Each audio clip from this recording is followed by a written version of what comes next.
അസ്സലാമു അലൈക്കും വറഹ്മത്തുള്ളാഹി വബറകാതുഹു. മനുഷ്യനെ അള്ളാഹു സൃഷ്ടിച്ചിട്ടുള്ളത് ഒരു ഏകജീവിയായിക്കൊണ്ടല്ല, പരസ്പരം മറ്റുള്ളവരുമായി ബന്ധിതവും അതുപോലെ തന്നെ സഹവർത്തിത്വവും സഹോദര്യവും സ്നേഹവും സഹകരണവും ഐക്യവും ഒരുമയുമില്ലാതെ ഈ ഭൂമിയിൽ മനുഷ്യന് ജീവിക്കൽ ദുസ്സഹമാണ്. ഒരാളുടെ മകനായി അതല്ലെങ്കിൽ മകളായി ജനിക്കുന്ന ഓരോരുത്തരും മറ്റുള്ളവരുടെ അമ്മയാകുന്നു, അല്ലെങ്കിൽ മറ്റുള്ളവരുടെ പിതാവാകുന്നു.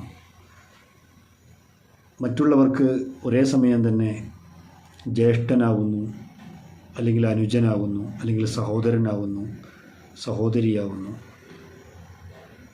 മറ്റൊരു തലത്തിൽ ഒരാളുടെ ഭാര്യയാകുന്നു, അല്ലെങ്കിൽ ഭർത്താവാകുന്നു.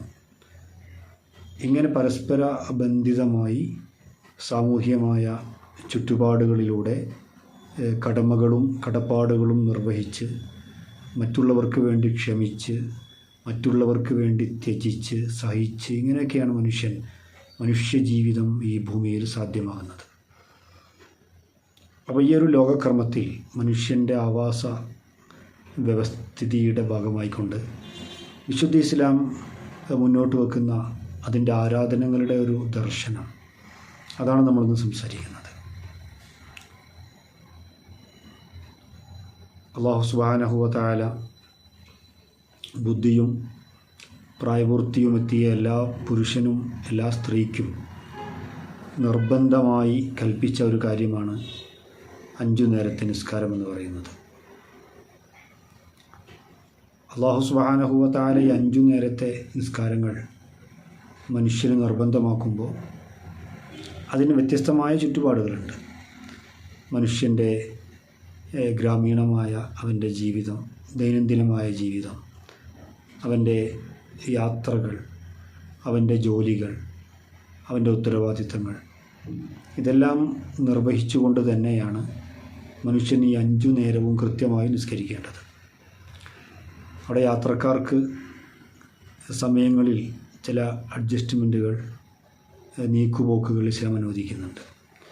സ്വാഭാവിക ജീവിതക്രമത്തിൽ നമ്മൾ ആലോചിക്കുമ്പോൾ ഒരു മനുഷ്യനെ മറ്റൊരു മനുഷ്യനെ കണ്ടുമുട്ടാനും അവനെ അറിയാനും അനുഭവിക്കാനും അവൻ്റെ കൂടെ ഇരിക്കാനും വിശേഷങ്ങൾ പറയാനും കേൾക്കാനും എല്ലാത്തിനുമുള്ള ഒരു അവസരങ്ങളായിട്ടാണ് യഥാർത്ഥത്തിൽ പുരുഷന്മാർ പബ്ലിക്കായി നിർമ്മിക്കപ്പെട്ട സാമൂഹ്യ ചുറ്റുപാടിൽ നിർമ്മിക്കപ്പെട്ട പള്ളികൾ, മസ്ജിദുകൾ, ആ മസ്ജിദുകൾ കേന്ദ്രീകരിച്ചുകൊണ്ട് അവരുടെ നിസ്കാരങ്ങൾ, ആ നിസ്കാരത്തിന് വേണ്ടി ജമാഅത്തുകൾ സംഘടിതമായി ഉള്ള നിസ്കാരങ്ങൾക്ക് വളരെയധികം പ്രോത്സാഹനവും പ്രാമുഖ്യവും ഇസ്ലാം കൽപ്പിക്കുന്നത്.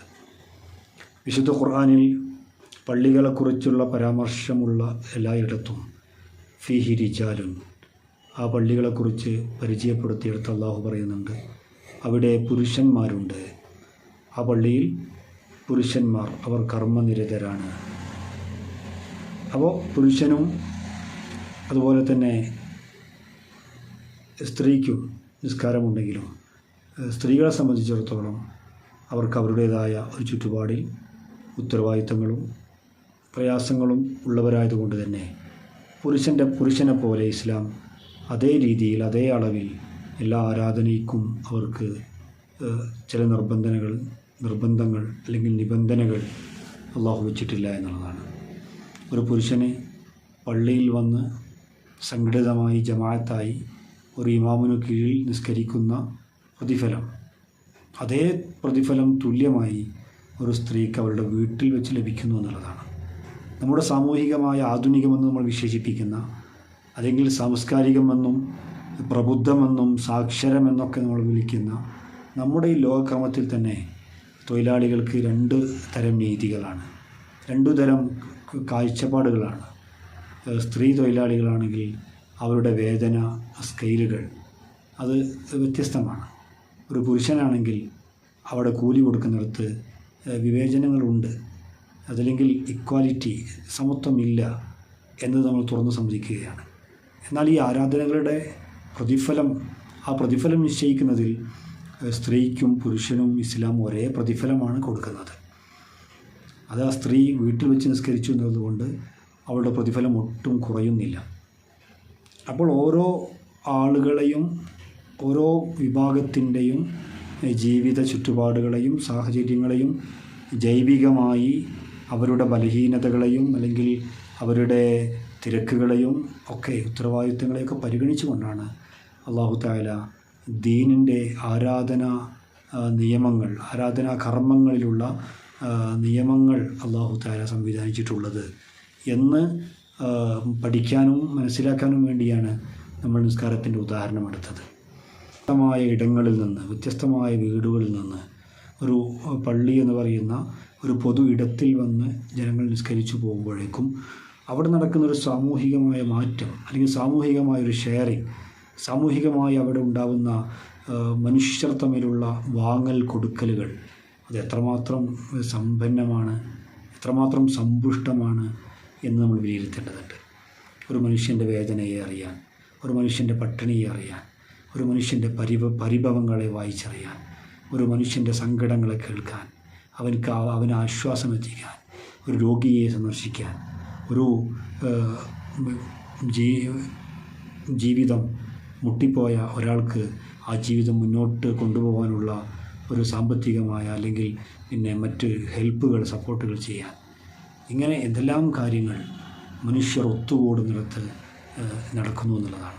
അങ്ങനെ നിർബന്ധമായും പുരുഷന്മാർ 5 തവണ ഒരു ഗ്രാമത്തിൽ ഒരു പള്ളിയിൽ ഒരുമിച്ച് കൂടുന്നു എന്ന് പറയുമ്പോൾ ആ പള്ളിയിൽ വരാനും ഒരുമിച്ച് കൂടാനും അവിടെ കൂടുതൽ സമയം ചെലവഴിക്കാനും ഇസ്ലാം ഒരുപാട് ഓഫറുകൾ ഇസ്ലാം ഹദീസുകളിൽ, ഖുർആൻ്റെ ആയത്തുകളിൽ, മറ്റു ഇമാമുകളുടെ ഉദ്ധരണികളിൽ നമുക്ക് കാണാൻ കഴിയും.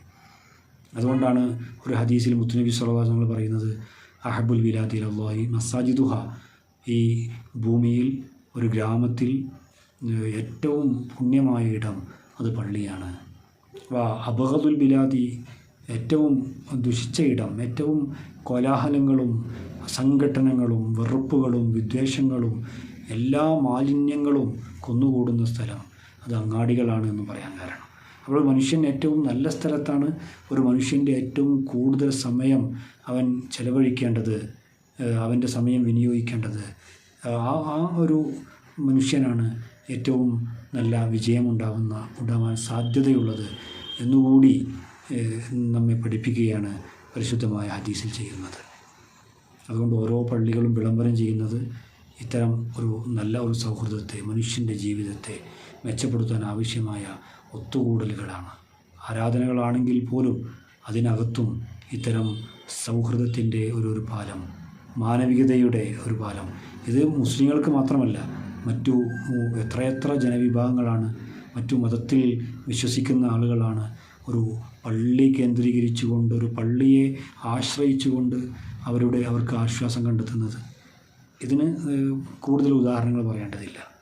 അപ്പോൾ എല്ലാവർക്കും ആശ്വാസമാണ് മുസ്ലിങ്ങളുടെ ആരാധനാലയം എന്ന് പറയുന്നത്. അങ്ങനെ തന്നെ എല്ലാവരുടെയും ആരാധനാലയങ്ങൾ, അവരുടെ ആരാധനാ ഇടങ്ങൾ അത് മനുഷ്യർക്കെല്ലാവർക്കും സന്തോഷവും സ്നേഹവും സമാധാനവും ശാന്തിയും വിളംബരം ചെയ്യുന്നതാവണം എന്നതാണ് ഇസ്ലാം ഉദ്ഘോഷിക്കുന്നത്. അതാണ് ഹയ്യാല സ്വലാഹ്, നിസ്കാരത്തിലേക്ക് വരുമെന്ന് അനൗൺസ് ചെയ്ത ഉടനെ ഹയ്യാലൽ ഫലാഹ്, വിജയത്തിലേക്ക് വരുമെന്ന് മനുഷ്യനെ ഓരോ പള്ളിയുടെ മിനാരങ്ങളിൽ നിന്ന് ഉയരുന്ന വാങ്കുലികളും മനുഷ്യനെ ക്ഷണിച്ചുകൊണ്ടിരിക്കുന്നത്.